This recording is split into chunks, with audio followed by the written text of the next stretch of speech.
Bien, entonces como les decía, continuamos entonces con normas de calidad de agua.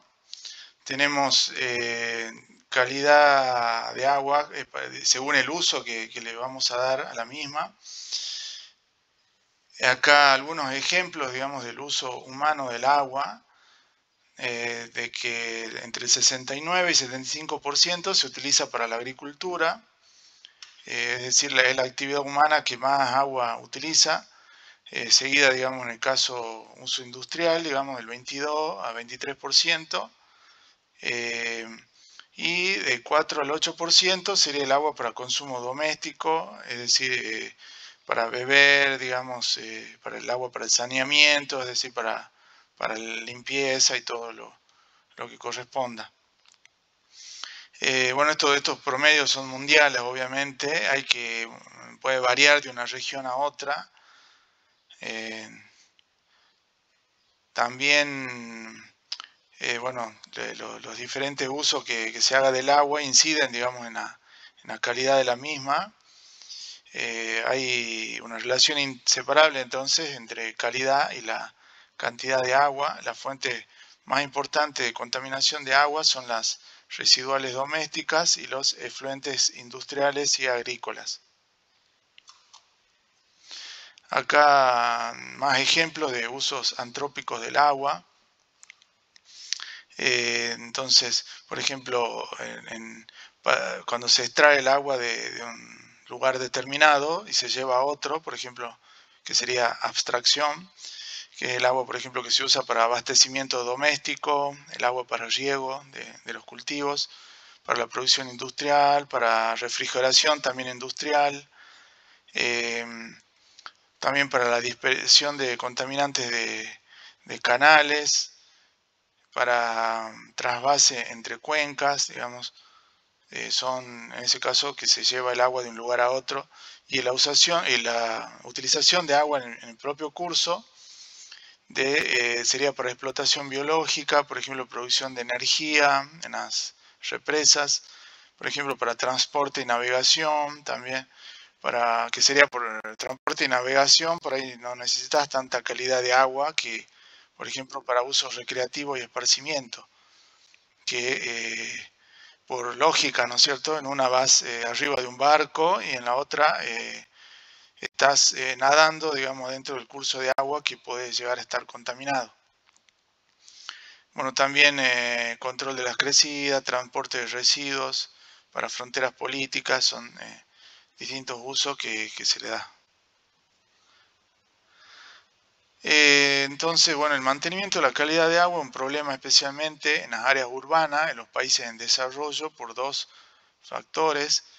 Vemos que en los cursos de agua que están cerca a las metrópolis es donde hay mayores inconvenientes porque es donde están asentadas todas las industrias, por ejemplo, los parques industriales, y bueno, la población también creció tanto que muchas veces va a parar a esos lugares donde no estaba diseñado, no había, digamos, un ordenamiento territorial que haya aguantado, digamos, el paso de los años.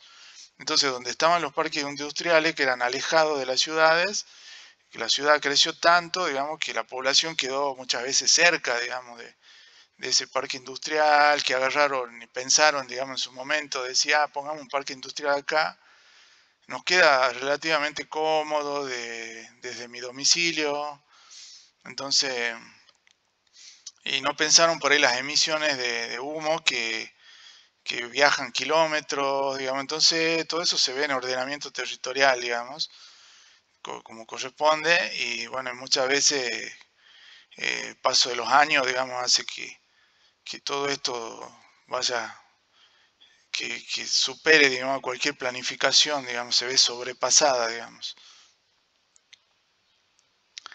Acá, para darles ejemplos de normas de calidad de agua potable, por ejemplo, en este caso la Unión Europea, que bueno, en la bibliografía tienen los libros, digamos, de Kiely, que es donde saqué esta normativa de Unión Europea. Entonces, bueno, pueden ver, digamos, parámetros de color, por ejemplo, que hemos visto la escala de platino-cobalto, digamos, que valor de concentración máxima admisible, por ejemplo, de 20 miligramos por litro, valores de turbidez, turbidez, por ejemplo, con óxido de silicio se mide, se hace un patroncito, digamos, con concentraciones de óxido de silicio.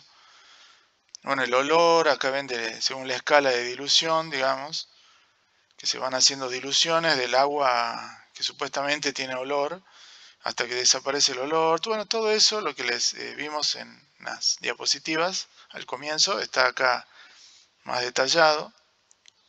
Concentraciones máximas admisibles.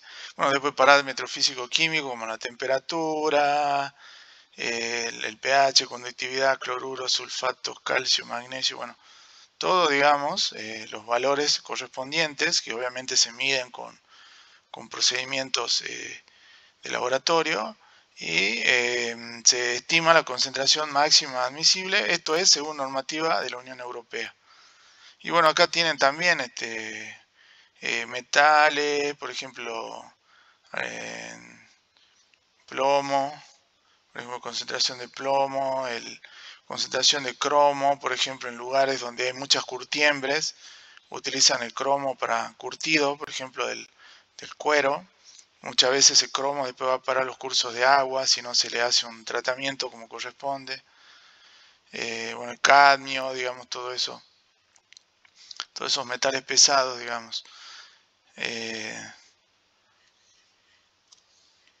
Acá esto también parecido al de la Unión Europea, pero en este caso de Estados Unidos, digamos. La normativa de Estados Unidos, esto es sacado del libro del Baseling, que también está disponible en el Drive, digamos, como bibliografía de cabecera.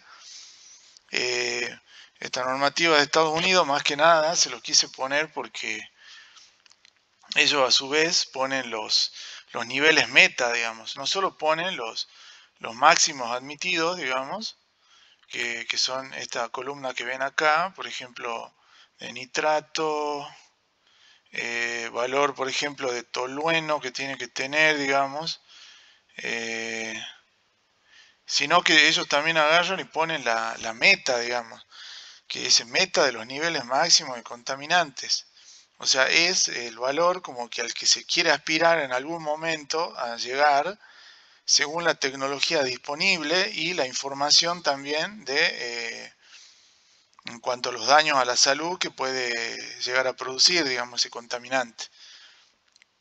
Entonces están los valores de concentraciones mínimas. Por ejemplo, acá tienen asbestos. Asbesto, por ejemplo, es una partícula que se utilizaba antiguamente muchísimo para el aislamiento térmico. El asbesto o amianto también son sinónimos. Es un mineral fibroso, digamos, que tiene unas partículas muy pequeñas, digamos, que no las vemos. Si es que está en una habitación oscura y prendemos una linterna y vemos partículas en suspensión, bueno, muchas de esas partículas, si por ejemplo es asbesto, las van a ver así con ese efecto de Tyndall que se llama. Entonces, ¿qué pasa con el asbesto? Nosotros lo vamos respirando, lo vamos consumiendo, tomándolo a través del agua. Entonces, el asbesto, digamos, se acumula en el cuerpo y puede llegar a ser cancerígeno, digamos. Y está prohibido, digamos, en muchos países y acá en Argentina también. Para los operarios, digamos, por la ley laboral que tienen los operarios, no tiene que haber asbesto en el ambiente de trabajo. Si es un edificio muy viejo, por ejemplo, y se están haciendo trabajos de refacción, rompiendo las paredes o algo y se liberan esas partículas de asbesto, hay que cerrar el edificio, sacar a todo el personal hasta que se asiente eso.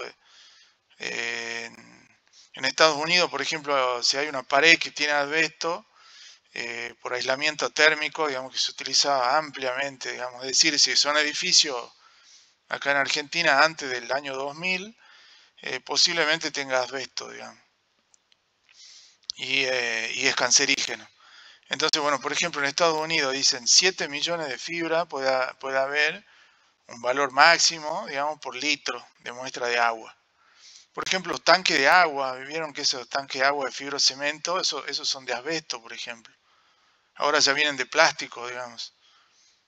Así que si ese, también hay que ver si es que está picado, si es que está rotito, digamos, preferible muchas veces cambiarlo porque bueno, puede estar esa agua siendo contaminada, digamos. Bueno, después tiene cromo también, digamos, valores, digamos, de concentración de miligramos por litro, como pueden ver acá, de 0,1 miligramos por litro, digamos. De flúor, por ejemplo, 4 miligramos por litro. El flúor habíamos dicho de que tiene que estar agregado en el agua, digamos. No puede ser cero porque por normativa del Código Alimentario Argentino tiene que haber flúor, porque consideran que es bueno para combatir las caries dentales y conformar, digamos, el esqueleto, digamos. Entonces, pero ¿qué pasa si... Sí,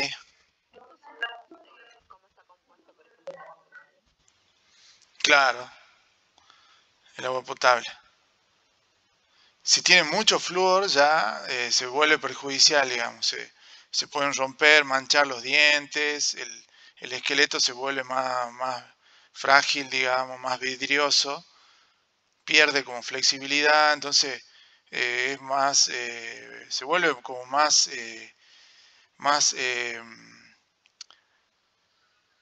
se vuelve más frágil, digamos, en definitiva.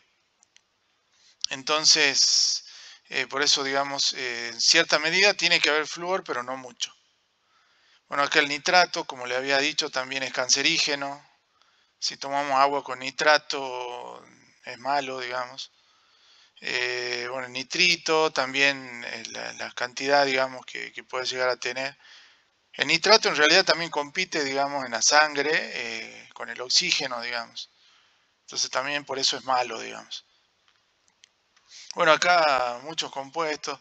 Más que nada, bueno, esto para que comparemos después con la normativa argentina, el Código Alimentario Argentino, porque bueno, en Estados Unidos y en Europa son por ahí un poco más estrictos, bastante más estrictos en algunos casos. Y bueno, acá los valores que hay que aspirar, digamos, y acá la tecnología de saneamiento disponible, digamos. Acá está, tienen las siglas BAT, que significa, traducido, obviamente ya, que significa Best Available Technology, que significa la tecnología disponible, la mejor tecnología disponible para sanear todos estos contaminantes. Entonces, por ejemplo, si ustedes ven acá cómo saneas, bueno, el asbesto no directamente, no hay forma, digamos, hay que eliminarlo. Pero por ejemplo, si ven cómo sanear, por ejemplo, el cromo, tiene acá 2, 5, 7, 6, por ejemplo, para cromo más 3, dice, entonces vamos a 2, dice, coagulación, es decir, coagulación que con particulado que arrastre el cromo al fondo, digamos. Filtración a través de membranas y que quede retenido el cromo. 2, ¿qué habíamos dicho? 5, por ejemplo, intercambio iónico. Partículas, digamos, que son de unas resinas especiales que retienen, atrapan el cromo, digamos. Obviamente son tecnologías caras, pero si el agua tiene que ser tratada para eliminar el exceso, por normativa hay que hacerlo, por más que sea caro, digamos. 7, ósmosis reversa, que también es una técnica que se usa para sacarle todas las sales al océano. O para, por ejemplo, cuando compramos agua envasada, muchas veces por ósmosis reversa le sacan todo el mineral y después es preferible agregarle uno por uno los minerales que son necesarios, digamos. Y bueno, son todas tecnologías, digamos. Son caras, pero bueno. Y 6, ¿qué tenemos? 6, ablandamiento con limo, digamos. También es como parecido a un arrastre que se hace por coagulación, digamos. El limo son partículas muy finitas, digamos, como una arcilla muy finita, digamos, entonces se ablanda, digamos, el agua utilizando ese limo. Bueno, entonces esto más que nada para que vean las tecnologías, digamos, que se puede usar para sanear. Bueno, ahora para entrar en la normativa argentina, en cuanto al agua potable, eh, bueno, está digamos, están las normas para producción, elaboración y circulación de alimentos para consumo humano, se encuentran en el Código Alimentario Argentino. El agua es un alimento, por eso está especificada, digamos, en el Código Alimentario Argentino, el agua para consumo. Ahora si queremos ver el agua de riego, el agua para uso de las empresas, la calidad de agua de los efluentes de las empresas, todo eso ya está en otras normativas.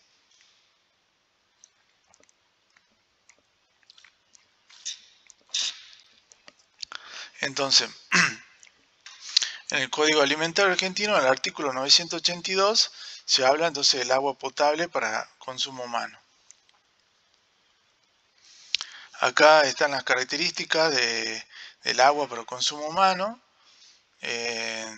contenido de amoníaco, contenido por ejemplo de arsénico, contenido de boro, tienen todos los metales y no metales en sus correspondientes concentraciones máximas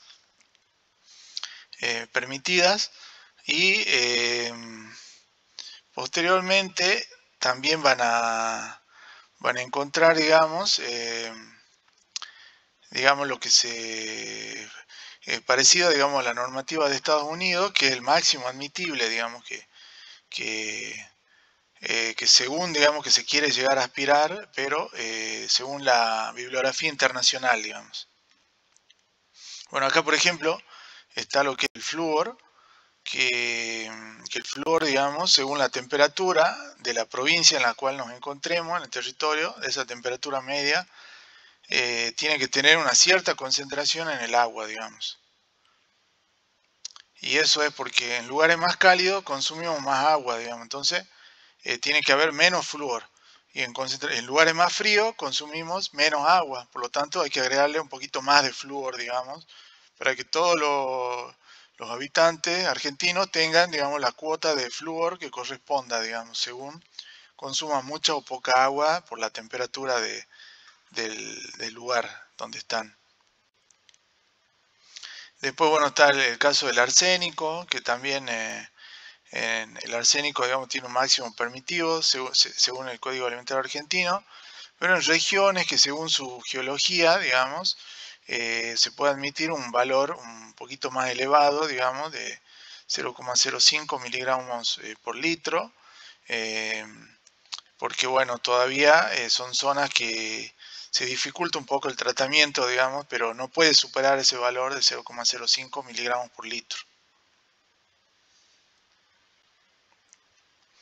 Bueno, acá el caso de bacterias coliformes y la metodología de referencia que se tiene que utilizar para hacer o sea, estos son los protocolos de laboratorio, es decir, dice bacteria coliforme, ¿cómo mido? Tengo que usar alguno de estos protocolos que me dice, tenés que utilizar tubo de ensayo, hay otro protocolo que dice, no, utilizate caja de Petri, a cierta temperatura, cierto medio de cultivo. Entonces todo esto está en estas metodologías de referencia de laboratorio de cómo hay que hacer la prueba como corresponde, digamos.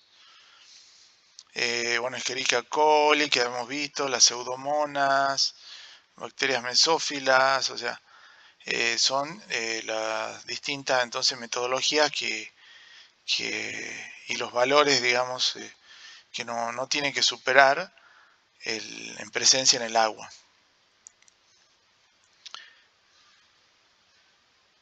Bueno, acá contaminantes orgánicos, que el agua de consumo, digamos, puede llegar a tener estos valores, como van a ver, están en microgramos, digamos.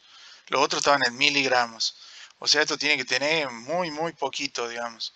Y si tiene alguno de ellos, bueno, ya tienen que usar alguna tecnología como carbón activado, que tiene partículas microscópicas que tienen como muchas grietas.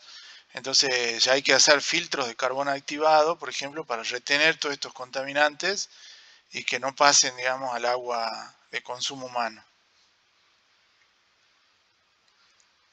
Después, bueno, en cuanto al agua de riego, también, digamos, tiene que tener su calidad de agua, su determinado contenido salino. Esto se utiliza como referencia, por ejemplo, para el agua de riego, la normativa de Estados Unidos, de los laboratorios de calidad de suelo. Acá lo tiene el United States Salinity Laboratory. O sea, en este caso, ese laboratorio se encargó de poner valores que la normativa argentina toma, digamos, esos valores de salinidad para que no sea perjudicial, digamos, para las plantas, por ejemplo, cuando sea un cultivo o que tenga cierto contenido de metal pesado, también que no se vaya acumulando en el tiempo también, porque si puede llegar a tener poco, pero si utiliza un agua de riego que tiene constantemente, digamos, un contaminante en baja concentración, posteriormente lo puede llegar a estar acumulando, digamos, en ese suelo y posteriormente lo puede estar acumulando, por ejemplo, en vegetales y puede llegar a ser, en definitiva, perjudicial para los humanos. También, bueno, hay metodologías para medir de laboratorio y que me da, digamos, el valor de la razón de absorción de sodio, calcio, que son valores también que da con respecto a la salinidad del agua, digamos, de riego. Entonces, bueno, todo más que nada son para que sepan que hay valores de calidad que están presentes, digamos, en la normativa. En cuanto, bueno, acá este laboratorio, digamos, de salinidad de suelos de Estados Unidos, utiliza, digamos, valores de conductividad y la relación de absorción de sodio, que es esta formulita que habíamos visto acá, que está la concentración de sodio, la concentración de calcio más magnesio. Entonces da esta razón de absorción de sodio que se llama.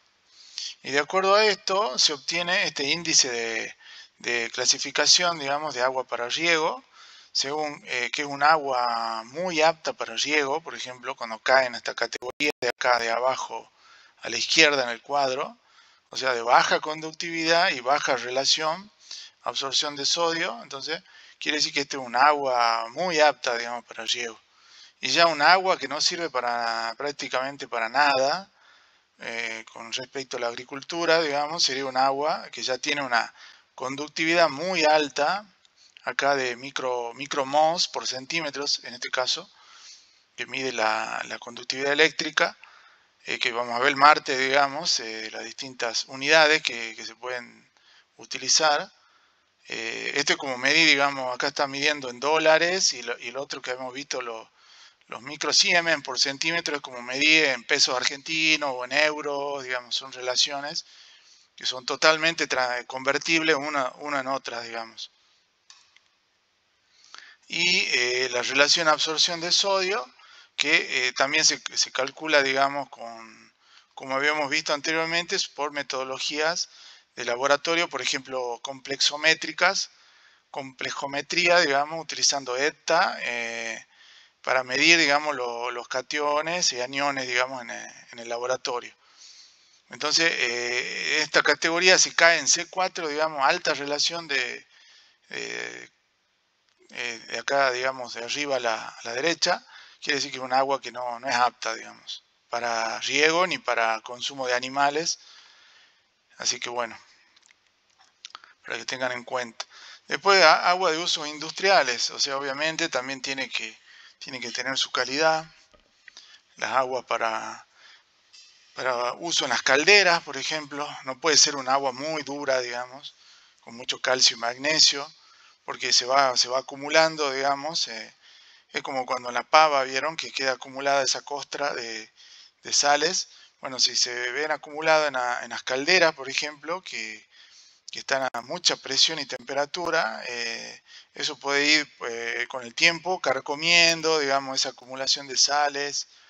Entonces después puede explotar directamente la caldera, digamos, y, y bueno, son carísimas. En la industria pierde un montón de plata, llega Entonces, bueno, también se necesita un agua de cierta calidad, digamos, para en ese caso uso en las calderas.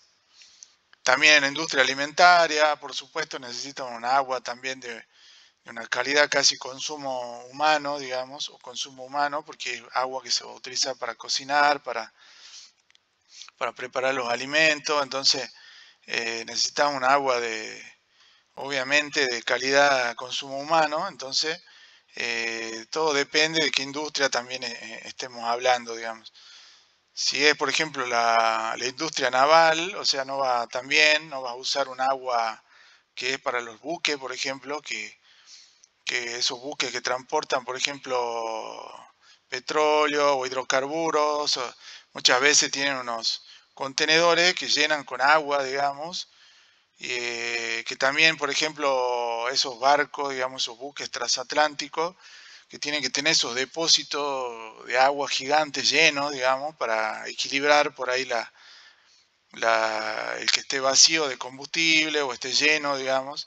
Entonces, esa agua por ahí puede estar contaminada con especies exógenas, por ejemplo, y contaminar aguas argentinas o de acá de Argentina que tomen agua y la lleven para otro lugar del mundo y desagoten esos depósitos, contaminan, entonces también eso es como, también es muy importante, digamos, controlar, digamos. Bueno, acá más con respecto a normativa europea, esto también es sacado del libro de Chieli, digamos, en cuanto a en realidad esto es concentración de cationes que por ejemplo puedes llegar a ver en el agua de lluvia, cationes, aniones y sólidos totales disueltos, dureza total, por ejemplo pH, en agua, por ejemplo, de río, en agua superficial. Esto no es normativa, sino que estos son valores que puede llegar a darse, digamos, que estén presentes, por ejemplo, en agua de mar, eh, si, si, si, por ejemplo, están comparando, digamos, un agua de río con el agua de mar, agua de río en promedio mundialmente, por ejemplo, o sea, ven que el contenido de cloruro, habíamos dicho que en el agua de mar, por ejemplo, pueden ver que es 19.000 miligramos por litro y en promedio en agua de un río, digamos, 7,8 miligramos por litro. En el caso, digamos, por ejemplo, aguas de embalse, aguas de California, digamos, son de distintos lugares de la parte norte del continente americano. California, en Río Niagara. Entonces, más que nada para que tengan comparativamente valores, digamos, de concentración de cationes aniones. Bueno, acá también, digamos, en este caso los principales parámetros que influyen en calidad de agua dulce a escala global, por ejemplo, acá tienen los patógenos, sólidos en suspensión, materia orgánica en descomposición, la eutrofización, como vamos a ver más adelante, que es cuando los lagos se van llenando de materia orgánica, crecen excesivamente las algas y es un proceso natural, pero ese proceso, si es que se le tiran muchos fertilizantes, digamos, esos ambientes lénticos, digamos, o sea, como ser un lago, si van a desembocar mucho fertilizante, materia orgánica, nitrógeno, todo eso es alimento para las algas. Las algas también como las plantas les encanta, digamos, el fósforo, el nitrógeno, para poder crear masa, digamos, orgánica. Entonces crecen excesivamente, se mueren, van al fondo, van llenando, digamos, esos lagos. Después se forma un humedal. Después ese humedal, si se sigue siendo contaminado, queda como un terreno sólido, digamos. Entonces eso se llama eutrofización. Lo vamos a ver más adelante. También, bueno, la salinidad, digamos, todo esto. Entonces, parámetros que influyen en la calidad de agua. Pero bueno, todo esto está normado, obviamente. Está la normativa, la ley general, digamos, del ambiente. También están las leyes provinciales, digamos, con respecto a los valores del agua, digamos, agua para consumo. Bueno, acá distintos organismos de Argentina, digamos, que tienen jurisdicción en el manejo del recurso agua. Entonces está, por ejemplo, bueno, el Ministerio de Salud, digamos. Bueno, hay una comisión permanente, digamos, que revisa las normas de calidad de agua y uso humano, eh, que está representada, digamos, por el Ministerio de Salud, digamos, de la Nación, que puede llamar a distintas áreas eh, intersectoriales, interministeriales, digamos, o pueden convocar a otros ministerios. Bueno, acá no puedo leer bien, pero después vean bien, fíjense bien la sigla de la institución, digamos, de esa comisión. Entonces, bueno, después están los comités de cuencas, digamos, que, por ejemplo el Consejo Hídrico Federal, que en este caso está conformado por estados provinciales, la ciudad autónoma de Buenos Aires y el Estado Nacional. Tiene, digamos, esos comités de cuencas, por ejemplo, está la Comisión Nacional del Río Bermejo, que está creada, digamos, en 1981. Esta comisión tiene representación a la provincia de Chaco, Formosa, Jujuy, Salta, Santa Fe, Santiago del Estero y el gobierno nacional. Es lograr, digamos, como primer objetivo la gestión integrada de recursos hídricos de la cuenca. O sea, se fijan también los niveles de los ríos, digamos, si va a haber, eh, según, digamos, los datos meteorológicos, si va a haber crecidas, que si va a haber, por ejemplo, algunas bajantes importantes, digamos, en los distintos ríos. Entonces, bueno, todo eso se encargan estas comisiones, o la calidad del agua, que si es que hay mucho sólido, por ejemplo, disuelto en el agua, que por ahí pueden perjudicar a las turbinas hidroeléctricas. Y bueno, todo eso se encarga, digamos, estas comisiones regionales. También la calidad del agua, cómo está, digamos, tienen que o convocar a otros organismos, digamos, para que hagan mediciones de forma tercerizada o empresas privadas para que regulen, digamos, la calidad del agua que tiene que utilizarse, digamos, para el consumo. Bueno, después están los comités interjurisdiccionales de la cuenca del río Pilcomayo, que está conformada por Formosa, Jujuy, Salta. Como saben, nosotros estamos conformando, digamos, la cuenca del río Pilcomayo y el río Bermejo en Jujuy. Entonces, por eso esas cuencas de esos ríos, digamos, y todos los afluentes, digamos, de Pilcomayo y del Bermejo, bueno, conforman, digamos, esa cuenca, esa gran cuenca, que después la cuenca del Plata, digamos, que abarca la mitad de Argentina prácticamente y se extiende por Paraguay, Bolivia, Brasil, parte de Uruguay, digamos, toda la cuenca del Plata, digamos, que bueno, eso más adelante lo vamos a ver. Pero bueno, hay comité, digamos, distintos comités, incluso transnacionales, digamos, porque como es una cuenca que abarca muchos países, puede llegar a abarcar, digamos, otra estados supranacionales, digamos. Por ejemplo, el Comité Intergubernamental Coordinador de los Países de la Cuenca del Plata está integrado por República Argentina, Estado Plurinacional de Bolivia, República Federal de Brasil, República de Paraguay y República Oriental del Uruguay. Entonces, en la pirámide legislativa, digamos, están los tratados internacionales. Esto lo deben haber visto también en la parte legal, digamos. Entonces están primero las leyes internacionales y la Constitución Nacional, digamos, que en la cúspide de cumplimiento de nuestros derechos, digamos, como ciudadanos.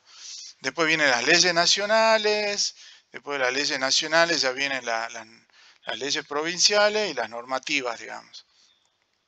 Que en las leyes provinciales y normativas, ahí es donde están los valores, por ejemplo, de calidad de agua que ahora le mencioné anteriormente, están especificados para la provincia de Jujuy, digamos, esos valores. No pueden ser esos valores mayores a la normativa nacional, pero sí pueden ser menores, por ejemplo, si es que se aspira a una calidad de agua mucho mayor, digamos. Acá, esto le puse listado, por ejemplo, de distintas técnicas para cuantificación de, por ejemplo, bicarbonato. Se hace por titulación ácido base, por ejemplo. El calcio se lo mide en el agua, por ejemplo, mediante titulación complejométrica de ETA. Esto, por ejemplo, es un laboratorio que está presente en Santa Fe, Argentina, y es un laboratorio que se encarga de hacer estos estudios de calidad de agua, por ejemplo, los valores, distintos valores de cationes, aniones, de pH, de todas pruebas físico-químicas, digamos, de valores físico-químicos del agua. Esto más que nada se lo puse para que sepan que hay, por ejemplo, laboratorios privados y también laboratorios públicos que se encargan de hacer mediciones de estos valores del agua.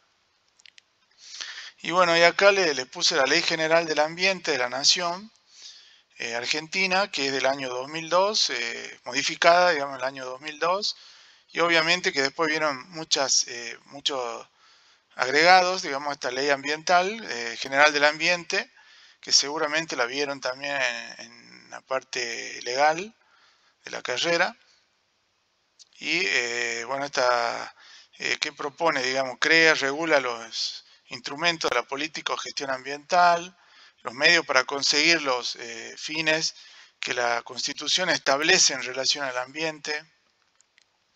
Es decir, la ley general, digamos, nacional, lo que dice es, digamos, qué hay que proteger, digamos. Y después tenés todas las normativas provinciales que te dice cómo lo tenés que hacer. Entonces, por eso hay que fijarse, dependiendo de la provincia que sea, primero se adhiere a la ley nacional y posteriormente, si es que, digamos que buscar la ley provincial y los valores, por ejemplo, de calidad de agua que tenga cada provincia, digamos. Que, como les dije, según normativa, digamos, también nacional, no pueden ser mayores que la ley establecida nacional, digamos. Entonces, bueno, acá tenemos también esta ley, no solo pone, digamos, distintos valores, niveles máximos de contaminantes que pueden llegar a tener, digamos, sino habla del ordenamiento ambiental del territorio, evaluaciones del impacto ambiental, digamos que después que hay que verle cada normativa, cómo se lleva a cabo esa evaluación y qué hay que medir, digamos. No se puede medir todos estos valores que yo les di, muchos de ellos son para estudios científicos, pero después hay que agarrar la normativa y fijarse ahí si es que, qué es lo que pide la normativa, digamos. El control de las actividades antrópicas también prevé, digamos, esta Ley General del Ambiente, también la educación ambiental, información y diagnóstico ambiental, que hay informes nacionales de diagnóstico ambiental, digamos, que están publicados. También la participación ciudadana da lugar, digamos, y el régimen económico de promoción del desarrollo sustentable. Y después, bueno, como les había mencionado, está la ley provincial, Ley General del Ambiente provincial, que es la ley 5063, que en este caso es donde se da, digamos, los valores correspondientes a los contaminantes que pueden estar, los niveles máximos permitidos de distintos elementos contaminantes que pueden estar presentes, por ejemplo, en el agua, según el uso que se le vaya a dar, digamos. Bueno, acá les puse toda la bibliografía que consulté. Tienen los links, tienen todo para ingresar. Y